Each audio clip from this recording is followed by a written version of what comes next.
So lots of interesting things in Apple news this week. Will there be an event? Will there not be an event? The iPad mini released. The iPad mini is barely an update. They're going to release different products next week in a series of press releases or mini Apple events. You can't really tell what is going to happen this year during spooky season at Apple. But one thing that did for sure happen this week is Apple released the new iPad mini geared for Apple Intelligence. And the internet has just been lit ablaze with rumors and opinions and why this product was a dumb release, or why this product doesn't matter, or why Apple is asleep, or why this iPad mini actually makes sense. But I have to tell you that every time that Apple releases an iPad just like this one, I find that the people that are the loudest on reviewing it are the people that don't actually use iPads in professional settings. A lot of tech tubers are avid video creators or Apple enthusiasts or just people who are excited about tech. But myself, I've been using an iPad since 2011. I got the iPad 2 right before I went to undergrad, and I used that tablet for years as a sheet music reader for viewing PDFs of sheet music professionally for my first paying gigs and up until my composing career began. So anytime that I hear somebody boast about or saying the iPad has an identity crisis, it just kind of honestly frustrates me, because I can honestly say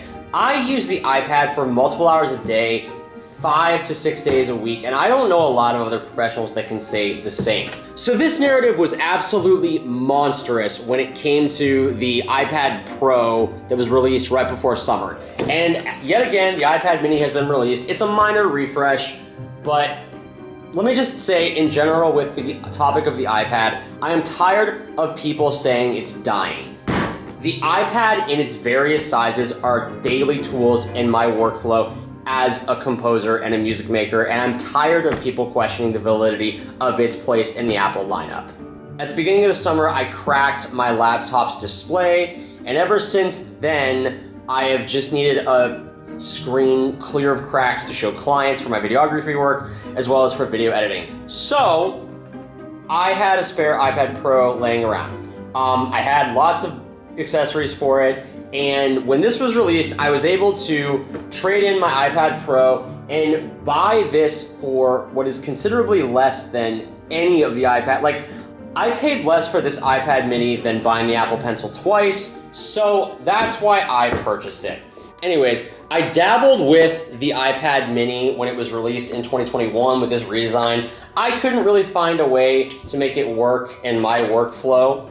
And for the first time in my professional career, composing music is a sizable portion of my income, and I have 3 projects right now with deadlines that require me to write music daily in 3 different genres. So I'm looking for a device that allows me to work and compose and write lyrics and be a composer in a mobile way. And I'm not just talking about like on a train while I'm driving, no, in a coffee shop, no. I need to get out of this office, this studio, go to a meeting. In the 5 minutes before the meeting starts, I'm able to jot something down. I'm able to craft lyrics. I'm able to pull up a script. I need this music making device to be portable, pocketable, and at the same time, it can't be a display that is so small that I can't pull up a DAW type app. And the iPhone 15 Pro Max, that's just not big enough. So that is my hope for this iPad mini. But before I get into that, let's make this a true unboxing and see what's inside the box. Designed by Apple in California. And I don't believe there's any Apple stickers anymore. There's this little documentation that I will never look at. The thing that is new about the Apple Pencil, one of the new factors of the iPad mini this go around is the fact that it is compatible with the Apple Pencil Pro. That doesn't mean a lot for me, aside from the fact that both iPads that I have work off the same pencil. There was a while where I had 2 Apple Pencils because I was still trying to find a use for my old 12.9, and that was about enough to drive me crazy. And I basically ended up not using the Apple Pencil on either device because they kept getting flipped around. But anyways, so this is another thing that baffles me. So I'm pretty sure that when you buy a new iPhone these days, I actually unboxed the iPhone 16 Pro. I just never posted the video because the iPhone content, it's just really not something that really intrigues me. All my favorite YouTubers post about it, and I I don't care. I care about the tablets. I care about the laptops. I care about the big, serious tech. The cameras are great, but if I have the chance to use a real camera, I will always use a real camera. I promise you that. But something that surprises me is when you buy an iPhone, I'm about 95% sure there is no charging brick in it anymore. So the fact that you get a charging brick with the iPad mini is nice since it's got a more premium price tag. And like I said, I didn't pay anywhere close. I don't even think I paid well under 30% of the price for this product. Apple Care brought me a little higher. You know, it is nice to see that the cables for Apple products now are braided. I literally cannot stand the rubber cords. They get dirty, they get filthy, and typically the braided cables seem to last longer.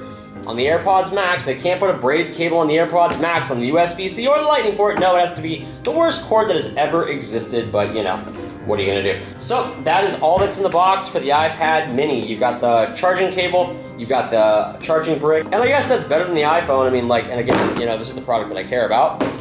Anyways, with that said, let's get this bad boy unboxed.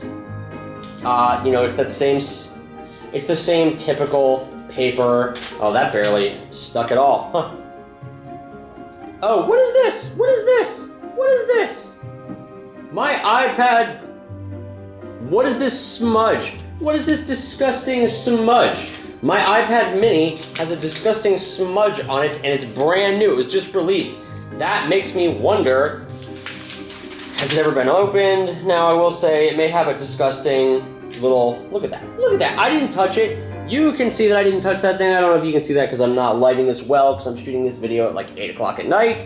But there's a smudge. This is a new blue color. I'm a sucker for blue. What I would give for Apple to make the MacBook Pro a color that is not silver, gray, or some variation of black. Give me a blue laptop, please.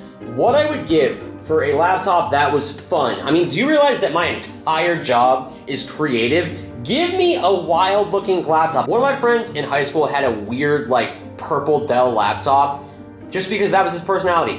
What I would give for a machine that looked like that, because that would be something that would make me giggle or make me laugh, because here's the thing, I'm good at my craft. I don't need my laptop to be like, oh, you're serious. I can prove to you I'm serious by the music I write and the instruments that I play. But anyways, I'm a sucker for blue. Let's turn this bad boy on for the first time. Also, it's important to note that people are really up in arms that this is an older chip. It's a newer chip than in my 12.9 iPad Pro from 2018, so that's the main thing that I care about with this release. The main app that I need to use was able to run on my older iPad Pro, so I have no problem. Hello. Konnichiwa, maybe, I don't know. You know, my favorite podcast these days, since that creative life is no longer a thing, is the Genius Bar podcast with Sam Cole and John Prosser. I absolutely love that show. And something that Sam usually rags on is that the bezels are too big on this, and I have to say, I do agree with Sam on that typical topic. The bezels could be smaller. Like, I don't think they need to stay that big. But it's not a deal breaker. It's not a thing that's gonna make me stop buying it. I don't know what this blue looks like in person, because even at the Apple store, they didn't have all the models of the iPad mini out, which I think is ridiculous considering nobody is gonna buy the old iPad that's just kicking around. Now, I do understand that this iPad mini is not going to be my main device like it may be your main device if you're in the market for an iPad. It's a companion device for me. However, it is a companion device that I will be using to do real creative work as a composer and a writer. The big uses that I will be using this in on a daily basis is using this in meetings when I have a down second, using this when I do my coffee runs, using this when I'm standing in line or when I'm standing in an area where I'm not able to like hold a laptop, but I can do a little bit of creative work with just popping an AirPod in my ear. So I am very excited to incorporate this into my daily workflow. Something worth noting about this iPad, since it's just a spec bump iPad, is that all of the accessories for this iPad still work for it. Look, how cute is that? And hilariously, at this point in my life, I know, well, what those look like because there are many of them in this room. Look, they're like identical. Look, it's an iPad mini, not one of these dumb notebooks where the cardboard cover bends the first time it goes in a backpack. Something to note is a lot of people were up in arms about the fact that this iPad has the A17 Pro chip in it, which is an older chip. A lot of people were expecting this to have the M1 or the M2 or the M4, but this, like I said earlier, is a better chip with more storage, and that right there, 128 gigabytes of storage in the iPad mini. That is nice, because 64 gigabytes was never enough for pro apps anyway. But this new chip makes it faster than my previous iPad Pro, so even though I'm giving up stuff like ProMotion, I do like the fact that I have a faster chip in this bad boy. Anyway guys, I hope you've enjoyed this quick little unboxing of the iPad mini. I can't wait to use it in my daily workflow, and I will be making a video about how I use my 13-inch iPad Pro and my iPad mini in my daily workflow as a musician and composer, and if you want to see that one, make sure you hit the like button below. If you enjoyed this content, a subscribe will really help the channel. A like and a comment will also help more people see it. Thank you so much for watching, and I hope you have a truly wonderful and spooky Halloween.